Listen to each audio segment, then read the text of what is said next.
Hey everybody and welcome back to the LuckyDog podcast. This is your host Elias Rauch. Here today we have the new Netflix original series Lost in Space.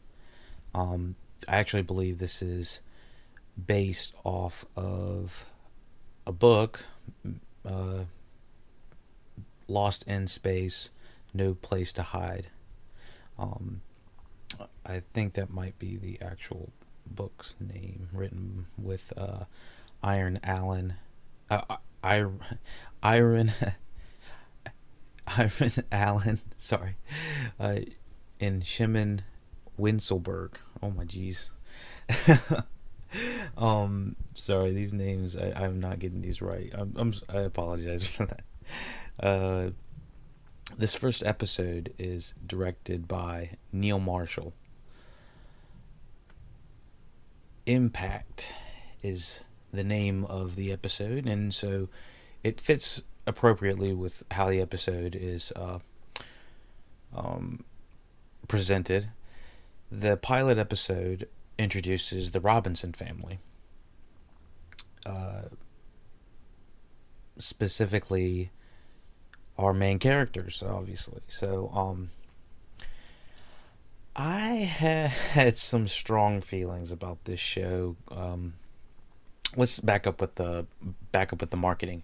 Didn't really know too much about the marketing except for Netflix was replaying some of the trailers on Twitter and Facebook, and so I would see the interaction between the one of the main characters, Will, and the robot. Um, I instantly could tell that the the young actor Will Robinson, played by Maxwell Jenkins. Um, just by the marketing, I could tell that it was on thin ice. And given that they were actually on ice, that's kind of appropriate. And or half the planet was made out of ice, but the main reason that I wanted to cover this show is because I kind of like the interaction and creative concept between, boy finds robot and this kind of a fish out of water sequence or story, and he kind of they teach each other kind of about each other, and so that's what I was kind of hoping what it was going to be, sort of that type of movie, um, not movie but show. And I could tell that the marketing looked like it had $1 million in it, on the visual effects. And don't get me wrong, I think that this show majority looks pretty damn good. Um, I don't think the visual effects are where it's lacking at all. Um, the I kind of want to just work through it just a little bit before I start spoiling any of the first episode, in case anyone has not watched it yet. The the marketing, I thought, did a pretty decent job, although every time it showed the kid, Will Robinson, I was like, this is looking a little iffy. It's not looking as appealing to me. I don't know if it was supposed to um, mean that was supposed to appeal to a younger demographic or something like that. But I feel like I've seen this concept done on an adult or adult level platform, where adults can enjoy it too, so that it wouldn't be just for kids. Which is what it's starting to sort of lean toward, is what I'm thinking. The the main problem with this entire first episode is that I think that the Robinson family is completely unengaging, and the way they are written does not help the characters develop at all. Um, these actors they got, Molly Parker plays Maureen Robinson, the mother. Um, Toby Stevens plays John Robinson, the father. Taylor Russell plays Judy Robinson, and Mina Sundwall plays Penny Robinson. Um, yeah, these actors feel like they're all over the place. Sometimes they feel like they're bringing it, and then other times it the dialogue is so bad that you can tell that they don't even believe what they're saying. Um, Molly Parker is from House of Cards, and I know she can do really good work. And from what I can tell, she's doing a pretty good job, and almost to the point where I can tell that the guy that plays the father, Toby Stevens, the actor. I'm gonna do a little bit of research on his filmography. I've never seen him in anything. Die Another Day, The Machine, 13 Hours. Okay, I'm familiar with that. Space Cowboys. I've heard of it, but I have not seen it. Um, so he's been on Black Sails and stuff like that. Vexed. He has a big filmography. I don't know. This guy doesn't feel like a a guy that can deliver bad dialogue. I guess that's the thing, because it seems like he has a decent amount of filmography behind him. But the father is really bad in my opinion. Just from how he's written. Um, Mark Sasma and Burke Sharpless are the writers of this first episode. I'm not sure if they wrote the entire series. Um, but I'll give you a little bit of their background, which would explain why the writing is so innate and just like lifeless. So, yeah, they seem to be the primary writers on this.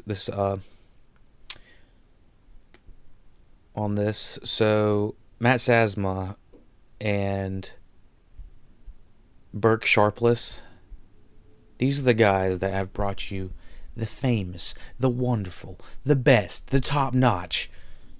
You've guessed it. They're writers, screenplay writers on Dracula Untold. They wrote 2015's The Last Witch Hunter. And no one can forget the unforgettable Gods of Egypt. And last year's 2017 Power Rangers, which might be their best. I don't know. They have an absolute terrible filmography from what I'm looking at right now, which is not giving me a lot of hope for this series. I'm sorry about that if I'm bringing anyone down and bagging on it too hard. If people are loving this and whatnot, if you've already seen it and everything, I could feel the writing. It was rough. It was really rough, and based on their previous filmography, it explains it all. They've written a lot of shit, like a lot of bullshit. So that pretty much explains where the writing department went. I'd say that Netflix really should have just focused some more of the visual effects to the writing staff, and we would have had some decent, fluent writing, I guess. So it starts out with the Robinson family. It kind of just sticks you in it. The ship is kind of dislodged from the main ship. They encounter problems, and then they go down and hit this planet in their ship, and then the ship starts to go down, and then all these problems are happening, and then there was a lot of great visuals going on. Don't get me wrong, the playing the cards was really cool, just how it opened. Neil Marshall did, I think, what he could with what he had. The impact and watching everything go down was really cool, and I kind of thought that was how we were gonna start the movie, or start. I keep saying the movie because it is really cinematic. in some aspects, and then other aspects you can tell they're sitting in front of a green screen, blowing snow flurries on them, looking at a fake ass mountain. It's weird. I don't really know how to explain it. It really feels like it's a off and on, but the the whole sequence of them coming down was really it was pretty good. It was pretty good if I remember correctly. Watched this just last night, but it was pretty late, so I was trying to focus because this bad dialogue was just like tearing me down. So just the things they would say were not that great. Um, I liked how I did like something. I liked how they were interspersing uh, flashbacks of who the family were before all of this went down.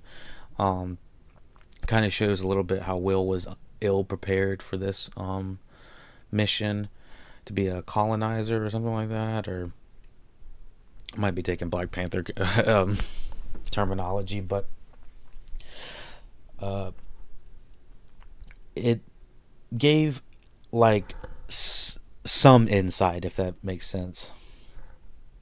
I'm sorry, I'm doing a terrible job explaining this. The flashbacks in between of them being stuck on the planet were supposed to probably serve much more of in a plot telling device. But to be honest, the writing was so bad they didn't say anything in those times. The majority of the time that really made it worth the flashback, or that it tied back into the narrative of the story. So it really amateur hour writing. I'm sorry, I'm gonna say that a lot, um, but yeah, I don't want to talk about the writing anymore. It's that's all I can. It's beating a dead horse. The main character, I think. Let me see what Maxwell Jenkins has done, because I can tell this guy has acted before. He doesn't look uncomfortable in front of the camera. I can see he has screen presence, but this writing is not helping. And his father, the guy that plays his father, uh, the writing's even worse for him, or I want to say it is. So it makes his character lack any empathy or logic or something like that. The father doesn't seem to have any smarts. He doesn't. He's asking his son how to make magnesium, ignite and stuff like that. And I don't, just small things like all of the kids in the Robinson family seem to be absurdly smart and know how to do all these technical abilities and stuff like that. Yet there's no like flashing to them of like getting this training. They were not prepared, and all of a sudden, like during the one sequence, which I did like, the freezing sequence with when thought we were gonna lose Judy, when she was down in the space pod or whatever, or in the ship, and she was coming up and the water was freezing on, she got stuck in the water or in the ice. That was a really cool sequence. That was an amazing sequence, and it looked really cool too. And it's stressful to watch. So they did have some like creative tension with how the planet was kind of messing with it, with the, well, not just the planet, it was more like the environment was consuming this family, I guess, slowly. The thing was, it didn't seem like anyone was really reacting properly at certain points. Like they would lose a daughter, so they would go run over to a cave because their son knew that there was magnesium or something like that. And I don't know how that he knows this information.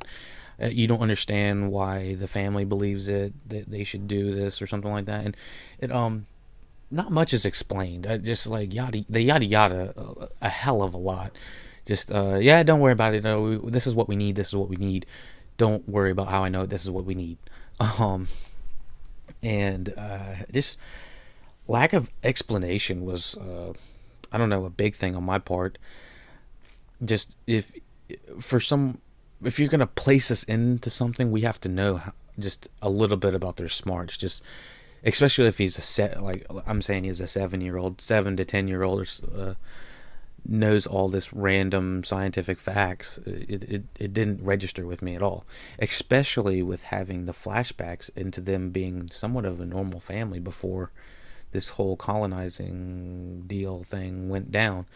Um, so I was I was left a little ajar, just like I can't believe that they're not going to try to explain this now. Not to say that they won't explain a lot more in the future, but with the way they're just delivering these lines, these terrible lines of dialogue, I don't know if I want to watch uh, more of this. I'll be honest, like it was difficult. It might be a hardcore background watch or something like that, because ooh, get to look away from your phone or something like that for 10 seconds and see someone getting almost frozen in a frozen lake thing.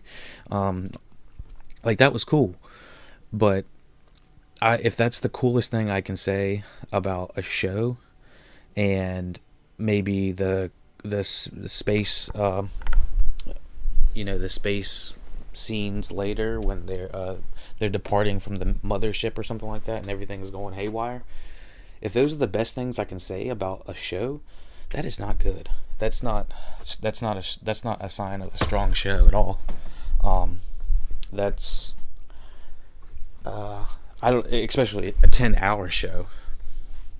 So it's going to be interesting to see what they how they decide to flesh it out. I might watch just one or two more episodes just to see if I might confirm that this is a show that I really don't want to put time into, because there's a lot of television out, and it takes a lot of time to do podcasts and um, check out reviews and watch everything, and gather everyone's opinion, and if we have a guest on, we got to coordinate everything. It takes a lot. So if we're gonna really put some time into Lost in Space, then it better be fucking good, is what I say. So what I'm seeing right now is it is a PG series.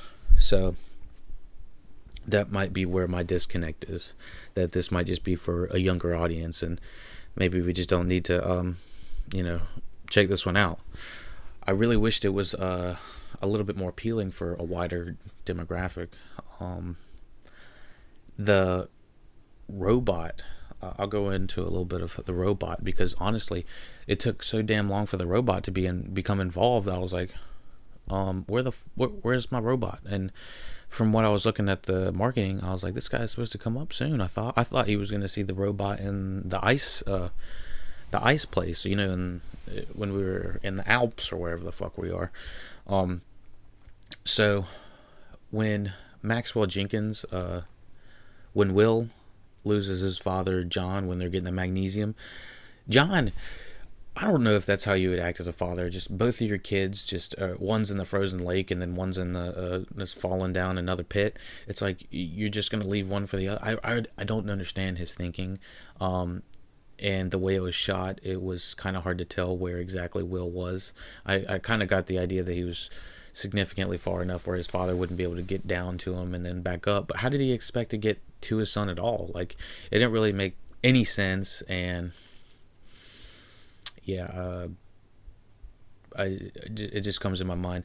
The costume design as well. Costume design, everything looks way clean. I'm not really sure if they should be much dirtier or not. It just looks like everything was bought fresh off of REI or something like that. So dirty it up a little bit, make it a little bit more realistic. Other than that, I think that the tech was pretty good, if I remember correctly. I didn't see anything that really stood out in a negative way. I'd say that everything looked pretty updated to what it should be. I really liked how the pods were in the ship when the flashbacks, when you saw them all loading up to the docks. So let me hop back over to Will before he meets the robot. I don't even know the robot's name. I don't think we got the robot's name. But anyways, Will basically is looking around and he sees another ship, and this kid's crying about every 10 minutes in this show, and it got to the point where I was like, okay, I can understand that this kid's, in distress in some parts, but he was crying before he even lost his family, and I think he was about equally as sad. I just bad writing is what I'd say again. Just, you don't need to have him cry the whole time. Like, give it. He was crying in the ship when the ship was going down, and he was crying when his sister was about to be burned up or frozen up. Sorry, and then he's crying when his dad leaves him. I mean, this kid is just like sobbing all over the place. I understand that, you try to make it somewhat realistic, and he's not going to be happy-go-lucky the whole time. But still, I mean, come on. It's not the kid's fault. I don't want to put it on him. So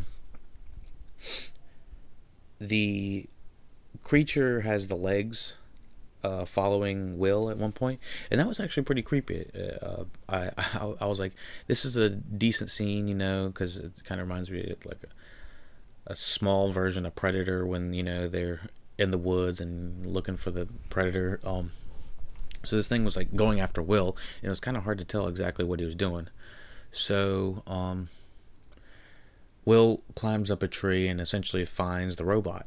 Well, I didn't even recognize the robot because he had like 6 arms out of him, and I was like, well, that's clearly not the guy that we were looking for. That's not our robot, and he looks scary as hell at first, because he has all these arms coming out, and he's looking at him all funny, and he's stuck on a tree with Will, and it's I want to know how that even happened, or if that was, are we implying, are they implying that that's his ship, and it blew up and caused a forest fire, and he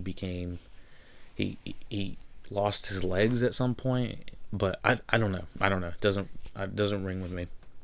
And apparently Will had that little thing to cut the wood like the whole time, where he could have just let that monster go down or something like that. I'm not really sure what the deal was. And I guess it was convenient that the legs happened to reconnect to the robot thing. I keep saying robot, and I'm assuming it is. It might be an alien or of some sort. But I like the alien design when it was looking at him, and the face. It's really obscure, and it's kind of a cool looking character. I'll give him that. I really like the design. When it turned into more of a human, when you could tell that it was clearly a human with a mask on or something like that, it was a little bit kooky. I'd say when they were trying to get their daughter out. So let's flash on over. Will and the robot meet, and they kind of have like a weird interaction, hi, I'm Will kind of thing. And it's not too corny. I think corny and cheesy are probably going to be the biggest terms used in a lot of people's reviews. I actually have not heard any reviews for this, so I wanted to get this out there pretty soon for the people. But the scene where they are trying to get Judy out of what's it called, out of the water. One, I do like that they have a little diversity in there. I was gonna say, another full Caucasian cast. What do you got to say about it? But I guess they have John or Molly might have had Judy with someone else, and that will be an interesting dynamic to bring in, especially if the mother or father is still involved.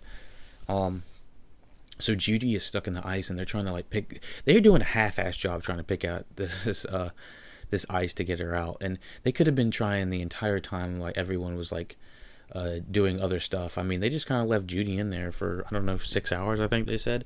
And they were just chilling. There's so much time that they could have had her out. And so it starts raining while they're picking at it. And it is an intense scene. This is where I think Neil Marshall really thrived, and he really told them to bring it. He was like, "You're losing your daughter. It's raining, and you need to get her out of the ice. Go, go, go!" It was really, really fucking intense. And the way it was shot with the interior camera in the helmet with Judy, that was it was, and you can hear it was like the breathing was starting to become more and more minuscule and just slower and slower patterns, and we could see I think they could have done a little bit better job, showing some of the heart rates and stuff like that, and just instead of just telling us, they just kept, oh, she's losing her heart rate, it's like, oh, well, show the beep, hear the beep, there's things you can do to make it a little bit more quicker editing. So the robot, of course, I knew this, it was predictable as hell once Will was saved that the robot was going to be all fine, or come help them. The robot slowly jots down and helps Judy out of the ice. And for a second, it really did look hopeless. I was like, this does not look good, But given this is PG, and I guess Netflix wants to keep it family friendly, what you gotta do? The robot comes down and heats it up, and so that was kind of cool. Now, looking at this robot and seeing the things it's done, it's reconnected itself, it's saved Will, it helped him travel, I guess, back to his family. It saved it's pulled out Judy out of the frozen tundra ice, and turned on the heaters for them all, or something like that. It seems real convenient, is what I'm thinking. That this robot sounds like Swiss Army robot. He can do anything you need when you need it. So, it's kind of a good and bad thing. It's kind of like the Iron Man suit is how I think of it. He can pretty much pull anything out of his ass, and a lighter, a heating thing. He can probably jump really high. He can probably go super fast. There's nothing this guy can't do. Probably he can probably break through. This robot can probably break through walls. Can probably shoot stuff. Well, we do know it can shoot stuff. We'll talk about that in a minute, assuming that's him. But yeah, I don't know what this thing can't do. And clearly, if we know it can shoot, it decided not to shoot Will at the very beginning when it saw it. So it saw something. And maybe it likes Will because it helped it get its lower body. I don't know. This robot seems to be able to do a lot. So we'll keep track of what exactly it can do. I thought it was a little corny when you could tell that clearly there was someone in a suit that was heating up the whole family or something like that. With the heaters, it was like shoom, and then it like pulls out. It was really, I'd say CW-ish or something like that. I didn't want to compare it too much, but it was a little cheesy. So I thought that was going to be the last shot of it, but it flashes over to it's a flashback to them on the bridge of the ship before they depart on the mothership, before they depart on their tiny ship, on their individual ship.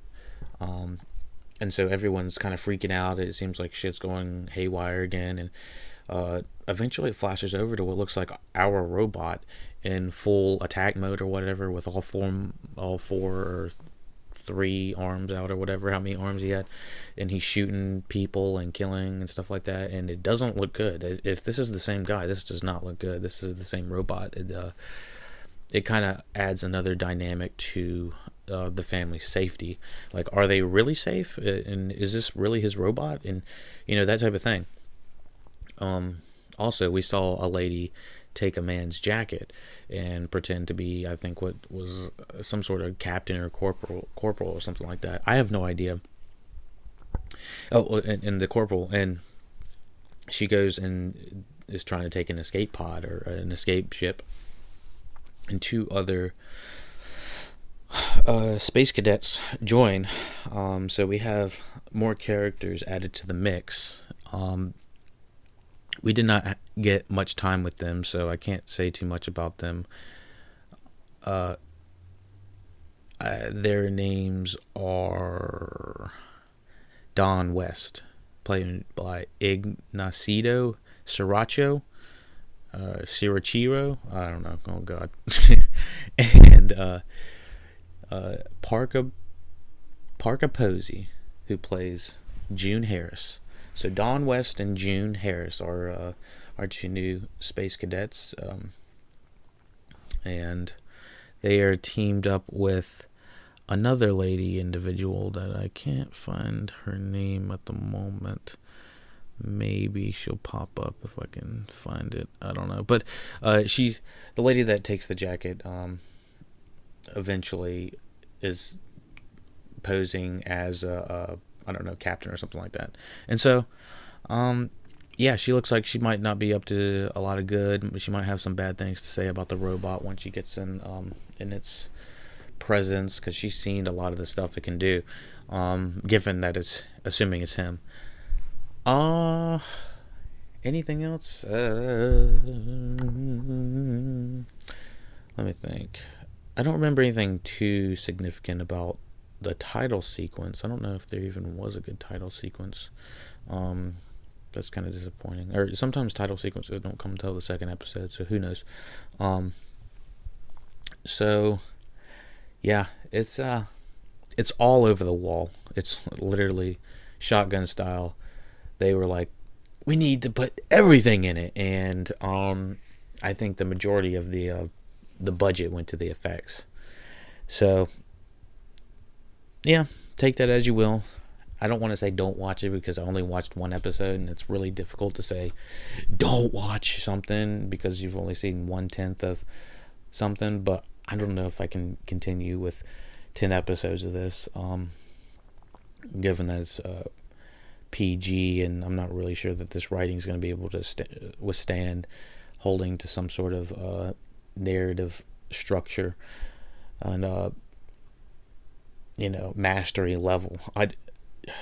It feels like a long form movie, and given Netflix's history with movies, it's they haven't always been that great. So I was kind of hoping this was going to be a sci-fi Stranger Things or something like that. I don't know. I couldn't really exactly put how this was going to be, or a sci-fi something or another. I can't think of it.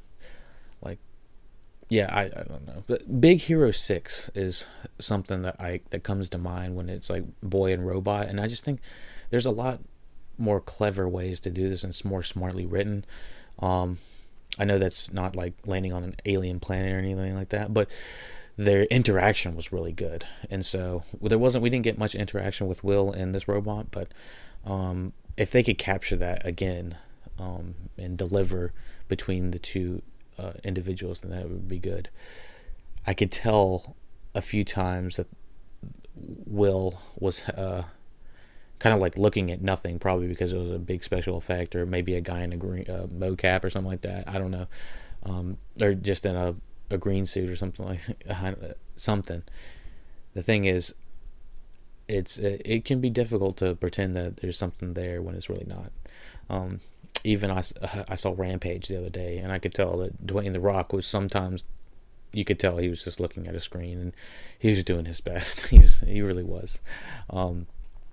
But yeah, okay, all right, everybody. Thanks for listening to the first episode of Lost in Space. If I get a good response to this, then I'll continue. And until then, check out all our other podcasts on SoundCloud, YouTube, Apple iTunes, all the popular ones, all the popular podcast apps, and add us on Twitter, LuckyDog Podcast. Email us, the LuckyDog Podcast at gmail.com. Thank you, and have a good one.